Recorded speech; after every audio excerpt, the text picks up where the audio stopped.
ಕುಂಭಮೇಳದಲ್ಲಿ ಭಾಗಿಯಾದ ನಿರೂಪಕಿ ಅನುಶ್ರೀ ಹೇಳಿದ್ದೇನು? ಬಿಗ್ ಬಾಸ್ ಗೆದ್ದ 4 ದಿನದ ಬಳಿಕ ಹುಟ್ಟೂರಿಗೆ ಹನುಮಂತ. ಇದರ ಜೊತೆಗೆ ಮತ್ತಷ್ಟು ಸುದ್ದಿಯನ್ನ ನೋಡ್ತಾ ಹೋಗೋಣ ಕರ್ನಾಟಕ ಟಾಪ್ 20ಯಲ್ಲಿ.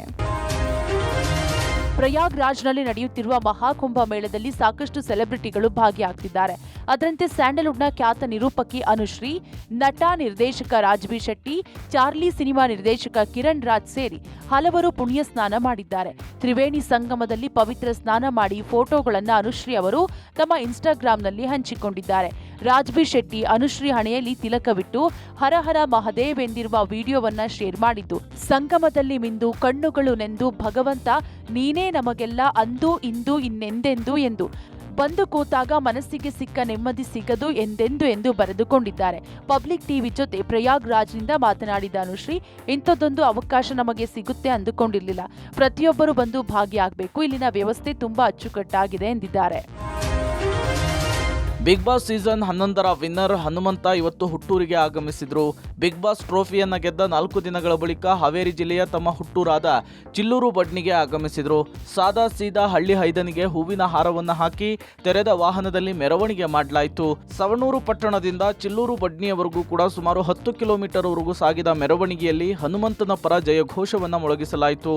ನಮ್ಮ ಹುಡುಗ ಬಿಗ್ ಬಾಸ್ ವಿನ್ನರ್ ಆದ ಅಂತ ಹೇಳಿ ಡಿಜೆ ಹಾಡಿಗೆ ಅಭಿಮಾನಿಗಳು ಕುಣಿದು ಕುಪ್ಪಳಿಸಿದ್ರು. ಪಟಾಕಿಯನ್ನ ಸಿಡಿಸಿ ಸಂಭ್ರಮಿಸಿದ್ರು. ಬಿಗ್ ಬಾಸ್ ವಿನ್ನರ್ ಕಪ್ಪನ್ನ ಹಿಡಿದು ಹನುಮಂತ ಮೆರವಣಿಗೆಯಲ್ಲಿ ಭಾಗಿಯಾದ್ರು. ಹನುಮಂತನ ಜೊತೆ ಸೆಲ್ಫಿಯನ್ನ ಕ್ಲಿಕ್ಕಿಸಿಕೊಳ್ಳುವುದಕ್ಕೆ ಅಭಿಮಾನಿಗಳು ಮುಗಿಬಿದ್ರು. ಜನರತ್ತ ಕೈ ಬೀಸಿ ಕೈ ಮುಗಿದು ಹನುಮಂತ ಧನ್ಯವಾದ ತಿಳಿಸಿದ್ರು. ಅಲ್ಲದೆ ಮೆರವಣಿಗೆಯ ವೇಳೆ ಹಾಡನ್ನ ಹೇಳಿ ಅಭಿಮಾನಿಗಳನ್ನ ಹನುಮಂತ ರಂಜಿಸಿದ್ರು.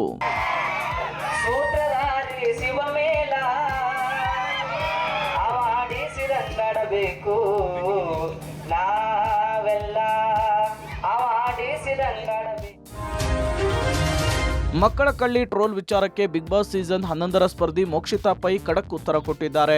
ಜಿಲೇಬಿ ಕಳ್ಳಿ ಅಲ್ಲ ಮಕ್ಕಳ ಕಳ್ಳಿ ಎಂಬ ಟ್ರೋಲ್ ವಿಚಾರಕ್ಕೆ ಮೋಕ್ಷಿತಾ ಪ್ರತಿಕ್ರಿಯೆ ಕೊಟ್ಟಿದ್ದು, ಪ್ರಕರಣದಲ್ಲಿ ನಾನು ನಿರಪರಾಧಿ ಅಂತ ಸಾಬೀತಾಗಿದೆ. ಮತ್ತೆ ಅದನ್ನೇ ಇಟ್ಕೊಂಡು ಟ್ರೋಲ್ ಮಾಡ್ತಾರೆ ಅಂದ್ರೆ ಏನು ಹೇಳೋದಕ್ಕಾಗಲ್ಲ. ನಿರಪರಾಧಿ ಅಂತ ಸಾಬೀತಾದ ಮೇಲೆ ಮತ್ತೆ ಅದನ್ನ ಕೆದಕಿ ಮಾತನಾಡಲ್ಲ ಅಂತ ಹೇಳಿದ್ದಾರೆ. ಅಲ್ಲದೆ ಟ್ರೋಲ್ ಮಾಡಿದವರ ವಿರುದ್ಧ ಕಾನೂನು ಕ್ರಮವನ್ನ ಕೈಗೊಂಡು ನಾನಂತೂ ತೊಂದರೆ ಕೊಡಲ್ಲ, ಏಕೆಂದ್ರೆ ಆ ನೋವು ನನಗೆ ಗೊತ್ತಿದೆ. ಅವರಿಗೆ ಅದೇ ರೀತಿ ತೊಂದರೆ ಕೊಡೋದಕ್ಕೆ ಇಷ್ಟಪಡಲ್ಲ. ವ್ಯೂಸ್ಗೋಸ್ಕರ ಏನೋ ಒಂದು ಮಾಡಿದ್ದಾರೆ. ನನ್ನ ಹತ್ರ ನಿರಪರಾಧಿ ಎಂಬ ಸರ್ಟಿಫಿಕೇಟ್ ಇದೆ ಅಂತ ಹೇಳಿದ್ದಾರೆ. ಟ್ರೋಲ್ ಅನ್ನ ಬಿಗ್ ಬಾಸ್ ಸಮಯದಲ್ಲೇ ಮಾಡಿದ್ದು, ನನ್ನ ಫ್ಯಾನ್ಸ್ ನನ್ನ ಜೊತೆಗೆ ಸ್ಟ್ರಾಂಗ್ ಆಗಿ ನಿಂತರು. ನನಗೆ ಎಷ್ಟು ಬೆಂಬಲ ಇದೆ ಎಂಬುದು ನನಗೆ ಗೊತ್ತಾಗಿದೆ, ಅಷ್ಟು ಸಾಕು ಅಂತ ಹೇಳಿದ್ದಾರೆ. ನಿರಪರಾಧಿ ಅಂತ ಹೇಳಿ ಪ್ರೂವ್ ಆಗಿದೆ. ಅದಾದ್ಮೇಲೆ ಮತ್ತೆ ಅದೇ ವಿಚಾರನ ತಗೊಂಡು ಟ್ರೋಲ್ ಮಾಡ್ತಾರೆ ಅಂತಂದ್ರೆ ಇನ್ನೇನು ಹೇಳಕ್ಕಾಗಲ್ಲ. ಅವ್ರಿಗೆ ಟ್ರೋಲ್ ಮಾಡಿದರೆ ಅವ್ರ ಮೇಲೆ ನನ್ಗೆ ಯಾವ್ದೇ ರೀತಿ ಲೀಗಲ್ ಆಕ್ಷನ್ ತಗೊಳ್ಳೋದಕ್ಕೆ ಇಷ್ಟ ಇಲ್ಲ. ಯಾಕೆ ಅಂತಂದ್ರೆ ಆ ನೋವೇನು ಅಂತ ನನಗೆ ಗೊತ್ತಿದೆ. ಆ ನೋವನ್ನ ನಾನು ಅನುಭವಿಸಿದ್ದೀನಿ. ರಾಯಚೂರಿನಲ್ಲಿ ಹಾಡಹಗಲೇ ವಿದ್ಯಾರ್ಥಿನಿಯ ಬರ್ಬರ ಕೊಲೆಯನ್ನ ಮಾಡಲಾಗಿದೆ. 24 ವರ್ಷದ MSc ವಿದ್ಯಾರ್ಥಿನಿ ಶಿಫಾ ಹತ್ಯೆಗೀಡಾದಂತಹ ವಿದ್ಯಾರ್ಥಿನಿ. ಸಿಂಧನೂರಿನ ಸರ್ಕ್ಯೂಟ್ ಹೌಸ್ ಹತ್ತಿರ ಹತ್ಯೆ ನಡೆದಿದೆ. ಸರ್ಕಾರಿ ಪದವಿ ಮಹಾವಿದ್ಯಾಲಯದಲ್ಲಿ ಶಿಫಾ MSc ವ್ಯಾಸಂಗ ಮಾಡ್ತಿದ್ಲು. ಇವತ್ತು ಕಾಲೇಜಿಗೆ ಬಂದಾಗ ಹಂತಕ ಮುಬಿನ್ ಚಾಕುವಿನಿಂದ ಇರಿದು ಹತ್ಯೆ ಮಾಡಿದ್ದಾನೆ. ಬಳಿಕ ಲಿಂಗಸಗೂರು ಪೊಲೀಸರಿಗೆ ಮುಬಿನ್ ಶರಣಾಗಿದ್ದಾನೆ. ಟೈಲ್ಸ್ ಕೆಲಸ ಮಾಡ್ತಾ ಇದ್ದ ಮುಬಿನ್ಗೂ ಶಿಫಾಗೂ ಕೆಲ ದಿನಗಳಿಂದ ಪರಿಚಯ ಇತ್ತು. ಈ ವೇಳೆ ಶಿಫಾಳನ್ನ ಪ್ರೀತಿಸುವಂತೆ ಮುಬಿನ್ ಪೀಡಿಸ್ತಾ ಇದ್ದ. ಆದರೆ ಮುಬಿನ್ ಪ್ರೀತಿಯನ್ನ ತಿರಸ್ಕರಿಸಿದ ಶಿಫಾಳನ್ನ ಹತ್ಯೆ ಮಾಡಿದ್ದಾನೆ. ಸದ್ಯ ಆರೋಪಿ ಮುಬಿನ್ನನ್ನ ಪೊಲೀಸರು ವಶಕ್ಕೆ ಪಡೆದುಕೊಂಡು ವಿಚಾರಣೆ ನಡೆಸುತ್ತಿದ್ದಾರೆ. ಗದಗ ಜಿಲ್ಲೆಯಲ್ಲಿ ಪ್ರೀತಿಸಿ ಮದುವೆಯಾಗಿದ್ದ ಅನ್ಯ ಧರ್ಮದ ನವ ದಂಪತಿಯನ್ನ ಮರ್ಯಾದಾ ಹತ್ಯೆ ಮಾಡಿದ್ದ 4 ಆರೋಪಿಗಳಿಗೆ ಮರಣ ದಂಡನೆ ಶಿಕ್ಷೆ ವಿಧಿಸಲಾಗಿದೆ. ಗದಗ ಪ್ರಧಾನ ಜಿಲ್ಲಾ ಮತ್ತು ಸತ್ರ ನ್ಯಾಯಾಲಯದ ನ್ಯಾಯಾಧೀಶರು ಮರಣ ದಂಡನೆ ಶಿಕ್ಷೆ ವಿಧಿಸಿ ಆದೇಶಿಸಿದ್ದಾರೆ. ಗಜೇಂದ್ರಗಡ ತಾಲೂಕಿನ ಲಕ್ಕಲಕಟ್ಟಿ ಗ್ರಾಮದಲ್ಲಿ 2019 ನವೆಂಬರ್ 6ರಂದು ರಮೇಶ್ ಮಾದರ ಮತ್ತು ಗಂಗಮ್ಮ ಎಂಬುವರು ಪ್ರೀತಿಸಿ ಮದುವೆಯಾಗಿದ್ರು.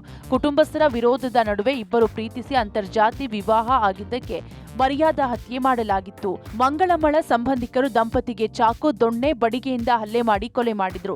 ಈ ಕುರಿತು ಗಜೇಂದ್ರಗಡ ಪೊಲೀಸ್ ಠಾಣೆಯಲ್ಲಿ ಪ್ರಕರಣ ದಾಖಲಾಗಿತ್ತು. ಐಪಿಸಿ ಸೆಕ್ಷನ್ 427, 449, 302, 506 ಸೇರಿದಂತೆ ವಿವಿಧ ಸೆಕ್ಷನ್ ಅಡಿಯಲ್ಲಿ ನ್ಯಾಯಾಲಯಕ್ಕೆ ಪೊಲೀಸರು ದೋಷಾರೋಪಣೆ ಸಲ್ಲಿಸಿದ್ರು. ವಿಚಾರಣೆ ನಡೆಸಿದ್ದ ಕೋರ್ಟ್ ಆರೋಪಿಗಳಾಗಿದ್ದ ಶಿವಪ್ಪ ರಾಠೋಡ್, ರವಿಕುಮಾರ್ ರಾಠೋಡ್, ರಮೇಶ್ ರಾಠೋಡ್ ಹಾಗೂ ಕೆಎಸ್ಆರ್ಟಿಸಿ ಬಸ್ ಡ್ರೈವರ್ ಆಗಿದ್ದ ಪರಶುರಾಮ್ ರಾಠೋಡ್ಗೆ ಮರಣ ದಂಡನೆ ವಿಧಿಸಿದೆ.